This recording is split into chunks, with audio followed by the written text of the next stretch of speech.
What's up, everybody? How are you doing? Good afternoon. Excuse me, great afternoon. I have a word. A word. Right. So, here's the word. This is Isaiah, and I'm going to read chapter 2, verses 1 through 4. And then we're going to go to Isaiah 6, chapter 6, verses 1 through 13. So, chapter 2, verses 1 through 4. The word that Isaiah the son of Amoz saw concerning Judah and Jerusalem. And it shall come to pass in the last days that the mountain of the Lord's house shall be established in the top of the mountains, and shall be exalted above the hills, and all nations shall flow into it. And many people shall go and say, Come ye, and let us go up to the mountain of the Lord, to the house of God of Jacob. And he will teach us of his ways, and we will walk in his paths. For out of Zion shall go forth the law, and the word of the Lord from Jerusalem. Verse 4. And he shall judge among the nations, and shall rebuke many people. And they shall beat their swords into plowshares, and their spears into pruning hooks. Nation shall not lift up sword against nation, neither shall they learn war anymore.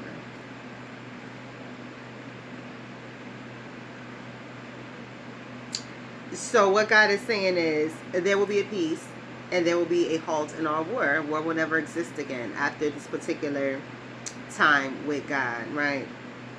After a particular time, God said there will be no more war whatsoever. Right now we have all these rumors of wars, right? That's part of Revelations, right? There will be wars and rumors of wars in the last days, right? But God said there will be absolutely no war whatsoever, right? Do not start, side. There will be absolutely no wars whatsoever. And he said that there will be a great rebuke, and that is taking place right now. The rebuke of many people, and they shall be their swords into plowshares, and their spears into pruning hooks. So everybody that's running around with their acting like mobsters, at some point peace will take over and everything will cease. It will be a ceasefire. Like I told you, it's supposed to be a ceasefire right now, but God said, I don't know this nation of people.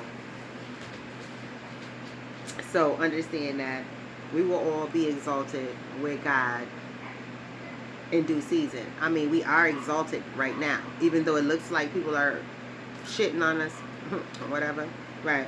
We are all exalted with God right now and through God right now, even though it may not feel like it. Understand that, and then you will be refreshed with exaltation, right? Chapter 6.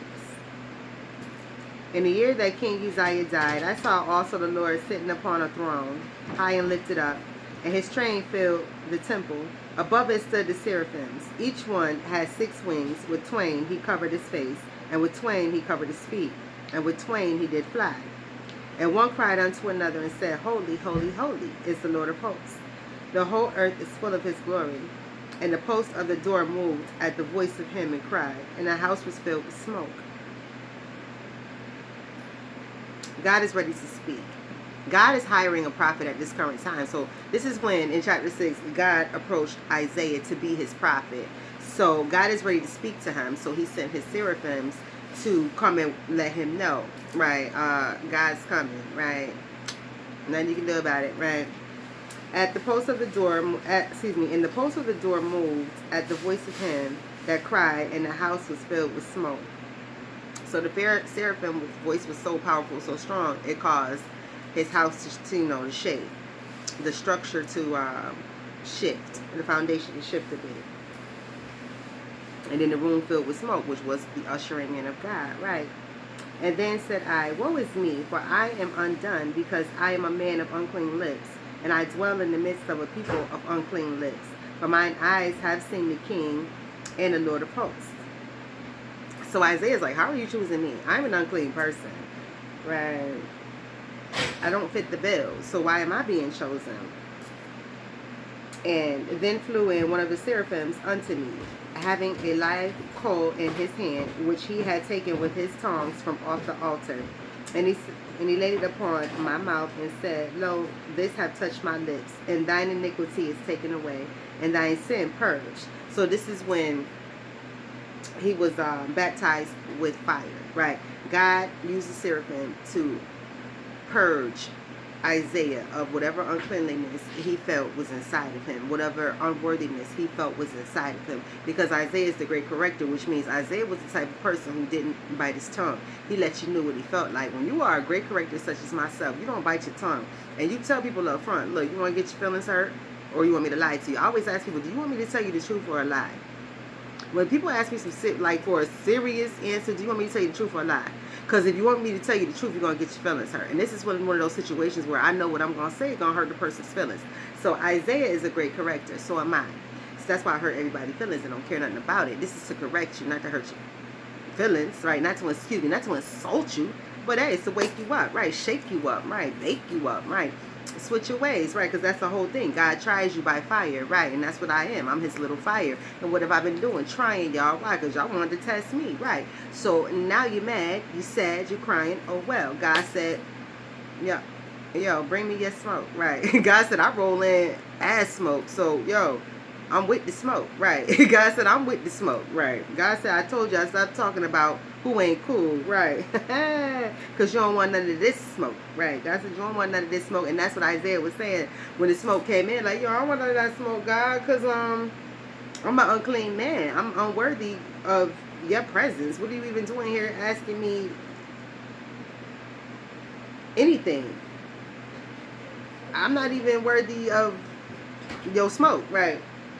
And so the seraphim cleaned them out. And then God says, also, I heard the voice of the Lord saying, whom shall I send? Who will go for us? Then said I, here am I, send me. So Isaiah volunteered. After he was purged, clean, washed, tried by fire, by the seraphim, he understood, I'm bold. I'm very bold. This is an honor. If I say no to God, what's going to happen to me? I was afraid or concerned because I'm unclean. God is a clean vessel. I'm unclean. I'm unworthy. Why am I being chosen? And then once he cleaned them and chose them, he said, all right, what's up? God said, now who am I send out there? Who am I send out there? Who am I send out there? What's up? What? Who? You know how when somebody being funny, because you're the only person sitting there, but they know you don't want to do the job because you're not even like, then like, well, who else I must say? Yo, who else around? Right, you know, talking to the ear, invisible people being funny. Right, that's what God was doing to Isaiah. I told you, God said, yo, I'm the illest, I'm the coolest, right? So Isaiah volunteered. He said, send me. I'm bold. You chose me. You being funny with me. You done made me mad, God, by the way, because you know I don't play that. That's why you chose me. So now, all right, I'm going to go out there and I'm going to get up on these people just because you was playing with me, God, like you ain't had no sense just then, right? So,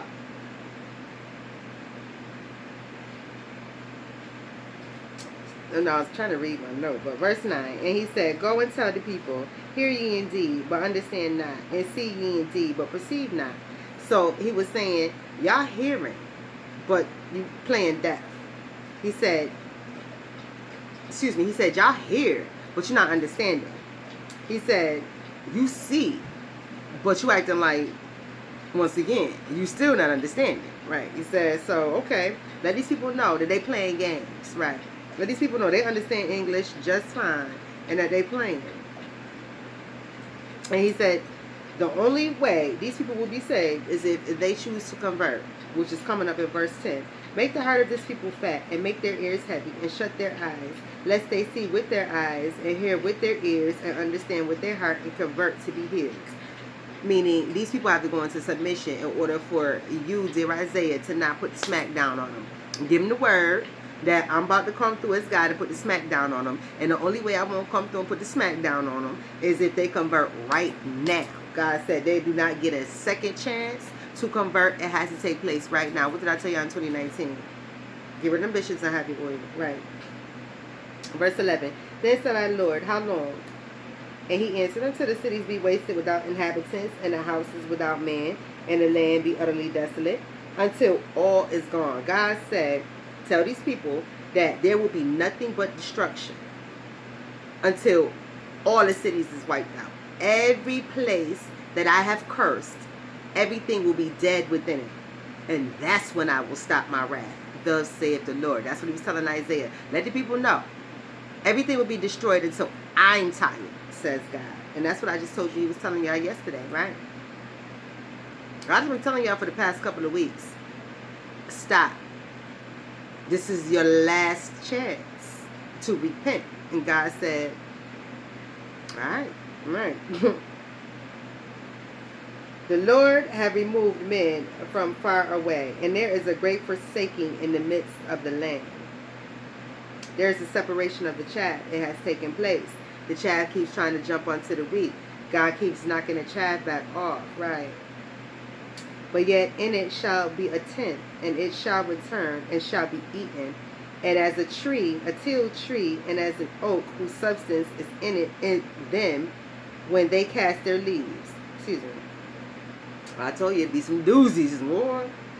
13. But yet in it shall be a tenth, and it shall return, and shall be eaten, as a teal tree, and as an oak, whose substance is in them, when they cast their leaves. So the holy seed shall be the substance thereof. So what he is saying, the tenth of the Israelites, the tenth of the Jews that God has chosen to save, who behaved, who followed all of God's rules, and were part of the tenth that he saved, that I told you about yesterday. The tenth that he said, they are like the sap within the trees. Just because fall comes and blows off the leaves, that doesn't suck the sap out of the trees, right? He said, so the trees still, the sap is protected within the tree, and the only way to get it is to cut deep into the tree. So the tree is, the sap is very well protected during this fall process, during this winter process, during this change, during this renewal, right? During this beat down from the earth to remove all of the leaves, then the beat down from the snow, the cold, the ice, then the thawing period, the beat down from thawing, and then the beat down from having to rebirth itself, right? Every process, every season has a beat down, because something has to change in order for a birth to take place, right? A woman's body takes a serious beat down when she's pregnant for 9 whole months, 7 to 9 whole months. Healthily, 7.5 to 9 whole months. A woman's body takes a serious beat down to carry a child. That's why I said, how are these people out here in these tight dresses, high heels, full face makeup every day, and you, right? I don't see beat downs, right? I know a woman's body when she's pregnant. Women ain't walking upright in their chest eating. You like, I ain't in the mood. You can't sit still for no whole hour. You moving it anyways. It doesn't matter. And I'm not judging people. I'm just letting you know the woman's body takes a beat down while she's pregnant. And I cannot stand when women are running around pretending to be something that they are not, especially pretending to be pregnant. Because where are you producing a baby from? Are you adopting one? Are you buying one? Or are you going to play the my baby died game? Right. So nobody wants to hear about babies being born unless you are seriously producing a live child at this current time, because all of that wanting sympathy for dead babies has been dismissed, right? Because people have played that game very hard in 2020, right? And I believe there was a miscarriage this year too, right? Y'all better start rewinding these tapes. Rewind the tapes, right? Rewind the tapes, right? So, but who am I? I could be wrong once. Not though, right? When you want to keep up with a person, you tell so many lies, you don't even remember them. But the person that you're trying to keep up with remembers all of your lies. Remember that. So the tree is protected. The sap is protected through all of that beat down. So God says that this people, his Israelites, his Jewish people, this 10th of the Israelites that he saved, that he spared, that is alive, that Isaiah is to speak with, that Isaiah is currently speaking with, will be speaking with, excuse me, because this is Isaiah's coronation, right? So now Isaiah is being commissioned to go out and talk to this 10th only out of right, the other 90%, God, get the hell out of here, and only saved 10%, right, as holy, only labeled 10% as holy, sanctified for himself. So this 10th, Isaiah is to go and speak to, right, and remind them, right, to stay, right, under God's protection, right, and reminding them that you are the chosen 10th, so you are under God's protection, and that's where the sap is protected by the tree, right. He says you are wholeheartedly, fiercely protected through all weather. You are all weather times, right. You can survive through all weather, right. So he said, keep on trucking. Your all-weather tires. Keep trucking. You can survive through all weather, right? You want to hydroplane? It is. Right. Just do it with style, he said. And I don't mean in no car, for real. Right. God said, when you got a skeet on them, when you got a skirt on a dude, right, you got a skirt on the chick, skeet, do it in style, he said, right? Always do it in style. When you pull off on somebody, do it in style. When you leave somebody sitting on the curb and you got the skirt off, right, he always said, do it in style, right? God is so funny, right? So with all of that, God made Isaiah correct himself before he could serve God. And that was verse 5 when he said, woe is me, for I am unclean. I am unclean. I am undone, because I am a man of unclean lips. And he was saying, I want to do this, but you know how somebody honors you with something and it feels so good you break down and start crying? So he was saying, I am undone, right? He was having an emotional breakdown. Like, God, why? How? Don't do this to me. I'm not worthy. There's so many other people. Like, but I want this. Oh my gosh, you chose me. So he's having that moment where somebody chose you for something very honorable and you just had a moment of a breakdown, right? So God picked him up and said, you're worthy. And he made him correct himself. So that's why he said, well, who shall I send then? And then he was like, me. I mean, God did just purge him. God did just cleanse him for the job. So now so now who should I send? And he said, me. So he made Isaiah correct himself. I am worthy, God. You're right. I am worthy. I am a motor scooter. Right. I am built for this. And you did make me mad and charge me up so now I can go out there and get up on whoever I need to slide up on. Right. In style. Skirt, skirt. Ski, ski. Right. All that. Not that type of ski, ski. Right. All right. So I'm going to go ahead and end that. And you all, let's see. That was Isaiah chapter 6, verses 1 through 13. And chapter 2 of Isaiah, verses 2 through 4. Isaiah is a very great chapter for correction.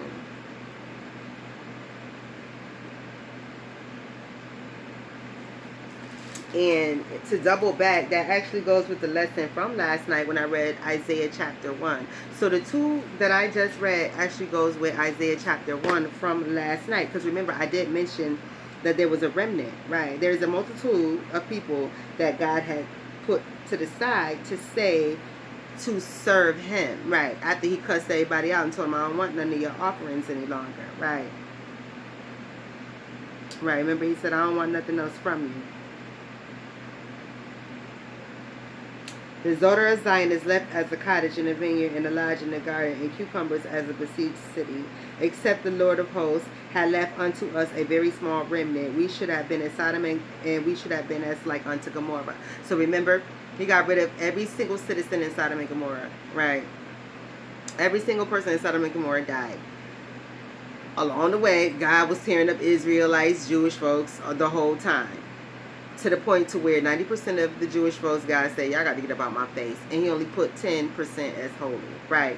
And told them, be not afraid, do not worry, stay obedient, and you will get everything that I have promised you. Hell is imminent for those who are not willing to eat the good of the land through serving I, God, right? Right. So I'm going to go ahead and end that there. So you can put those Isaiahs together, right? And do your own little study if you like. Not little, but do your own study if you like. And do it with an open mind and open heart and with new eyes. You should never read the Bible same. You should always go into it with new eyes and pray before you read. Not, long drawn up here like, Father God, right, help me, understand with understanding, right?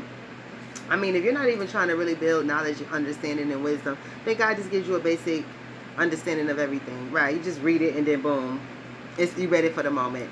You're not seeking knowledge. You just want to read something. And that's basically why people don't retain information, because you're not seeking knowledge. You just want to read something. That's why you don't retain it, right? So, you guys have a great afternoon, right? I don't know. Have a great afternoon.